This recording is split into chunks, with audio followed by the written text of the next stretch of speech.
स्वागत है बच्चों आप लोगों का मेरे YouTube चैनल पर जिसका नाम है राहुल सिंह फिजिक्स। और अगर आपने अभी तक सब्सक्राइब नहीं किया तो प्लीज़ आज ही सब्सक्राइब करें ताकि आपको ज़्यादा वीडियोस और मिल सके।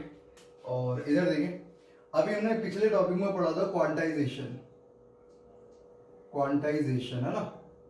और क्वांटाइजेशन में फॉर्मूला पढ़ा था हमने Q बराबर प्लस माइनस एन ई, और ई की वैल्यू होती थी 1.6 इंटू 10⁻⁻19 कूलम।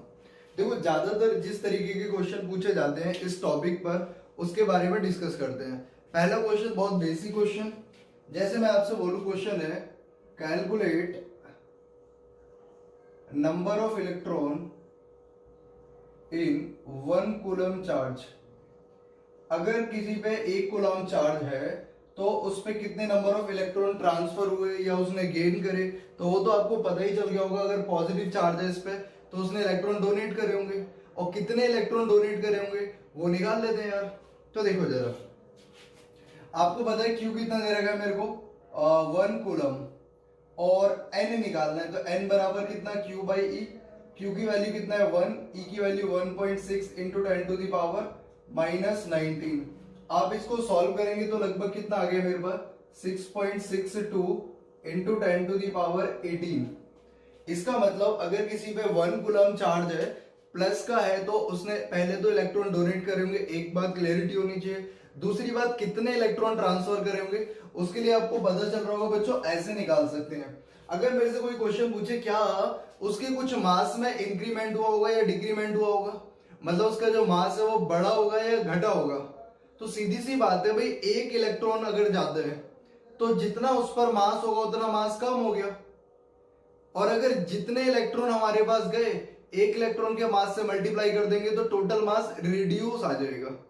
समझ पा रहे हैं मेरी बात? तो देखना, इसी में मैं अगर आपसे बोलूं मास रिड्यूस, तो मास कितना रिड्यूस हुआ, तो उसके लिए बहुत आसान है।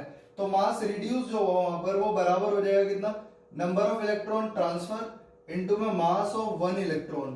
कितने इलेक्ट्रॉन ट्रांसफर हुए, लगभग 6.6 इंटू 10⁻18 इंटू में mass of 1 electron 9.1 into 10⁻31 kg।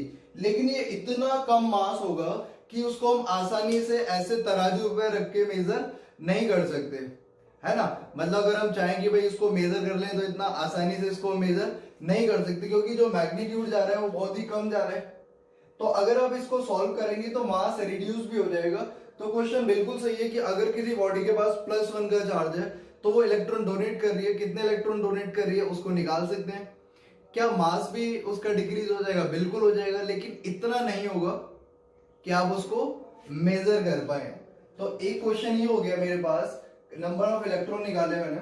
अगला क्वेश्चन है, बहुत सिंपल सा क्वेश्चन है बच्चों। If 10⁹ electron transfer from a body in 1 second, then calculate time when it acquire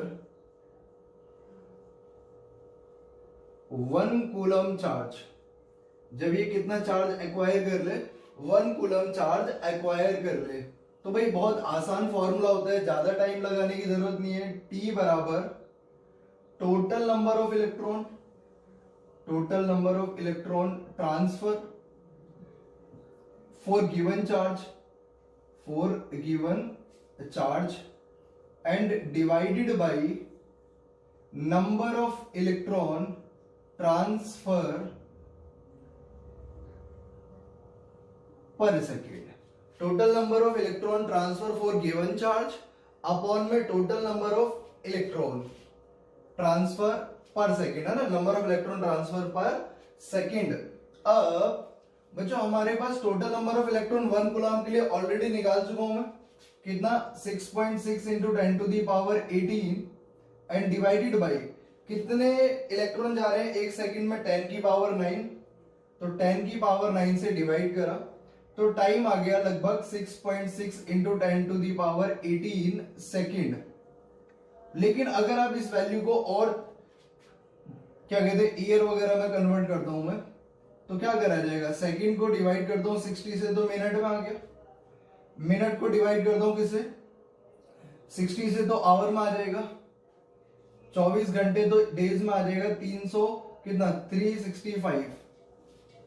अगर मैं एक डे में कितने 365 डेज, एक डे में 24 आवर, एक आवर में कितने 60 मिनट और एक मिनट में कितना 60 सेकंड। तो जब इस कैलकुलेशन को मैं करता हूं तो लगभग आएगा 198 के आसपास ईयर्स।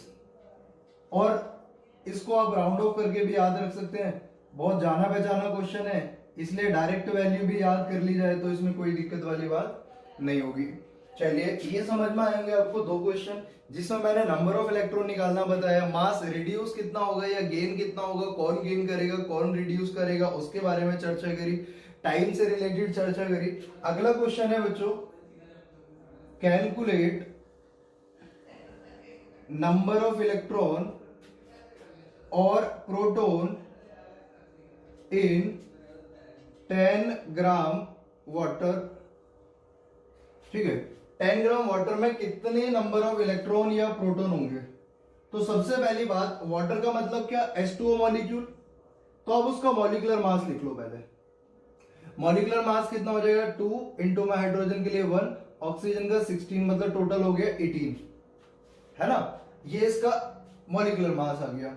और एटॉमिक नंबर क्या हो गया, एटॉमिक नंबर बराबर होता है नंबर ऑफ प्रोटॉन बराबर होता है नंबर ऑफ इलेक्ट्रॉन अगर मॉलिक्यूल न्यूट्रल है। Z बराबर होता है नंबर ऑफ प्रोटॉन बराबर होता है नंबर ऑफ इलेक्ट्रॉन्स अगर मॉलिक्यूल न्यूट्रल है। अब हमें पता चल गया मॉलिक्यूलर मास 18 ग्राम है, तो मैं 18 है तो मैंने लिखा ऐसे करके कि भाई 18 ग्राम ऑफ वाटर कंटेन किसके बराबर, एवोगैड्रो के बराबर। तो लगभग मैंने लिख लिया 6 इंटू 10 की पावर 23 मॉलिक्यूल्स, इतने मॉलिक्यूल्स। तो 1 ग्राम के लिए कितना हो जाएगा, 1 ग्राम ऑफ वाटर कंटेन कितना 6 into 10 to the power 23 upon में 18, ये क्या आ गया बच्चों, मॉलिक्यूल्स आ गया। अब हमारे पास जो गिवन अमाउंट है वाटर की, वो कितना गिवन अमाउंट है 10 ग्राम के लिए, तो मैं लिख देता हूं यहां पर 10 ग्राम ऑफ वाटर कंटेन कितना 6 into 10 to the power 23 divided by 18 into में 10, इतने मॉलिक्यूल्स हो गए। अगर हमें नंबर ऑफ मॉलिक्यूल्स पता चल गया और एक मॉलिक्यूल का एटॉमिक नंबर या नंबर ऑफ प्रोटॉन कितने हैं हमारे पास, देखो हाइड्रोजन के लिए 2 एकम 2 और ये हो जाएगा 10 है ना, 8 ऑक्सीजन का और हाइड्रोजन का 1 2 एकम 2 और 8 10 हो जाएगा है ना एटॉमिक नंबर। इसका मतलब एक वाटर मॉलिक्यूल पे 10 प्रोटॉन और 10 इलेक्ट्रॉन्स होंगे। ठीक है, अब 10 ग्राम ऑफ वाटर में कितने होंगे प्रोटॉन्स, तो उसको निकालने के लिए क्या करना है मेरे को, ये मेरे पास नंबर ऑफ मॉलिक्यूल्स आ गया बच्चों। अभी नंबर ऑफ मॉलिक्यूल्स को अगर मैं एटॉमिक नंबर से मल्टीप्लाई कर दूं तो हमारा आंसर आ जाएगा नंबर ऑफ प्रोटॉन बराबर किसके, नंबर ऑफ इलेक्ट्रॉन बराबर कितना, इसको मल्टीप्लाई कर लेते हैं 1/3 into 10 to the power 24 into atomic number, और एटॉमिक नंबर कितना है 10, तो सॉल्व करेंगे तो 1/3 इंटू 10 टू द पावर 25। अगर मेरे पास एक बार नंबर ऑफ इलेक्ट्रॉन या प्रोटॉन आ जाएंगे तो चार्ज भी निकाल सकते हैं आप। चार्ज अगर पूछेगा तो चार्ज कितना हो जाएगा, Q बराबर Ne, Q बराबर कितना Ne। अच्छा बच्चों, ये जो क्वेश्चन मैंने कुछ यहाँ पर लिखे हैं, इसके सिमिलर टाइप ऑफ क्वेश्चन ही ज्यादातर क्वांटाइजेशन में पूछे जाते हैं। बहुत ज्यादा क्वेश्चंस करने की जरूरत नहीं है, आपको बस अपना कंसेप्ट क्लियर रखना है, क्वेश्चंस को ट्राई करना जितना मैंने बताया है, तो आपको क्वांटाइजेशन में दिक्कत नहीं आएगी।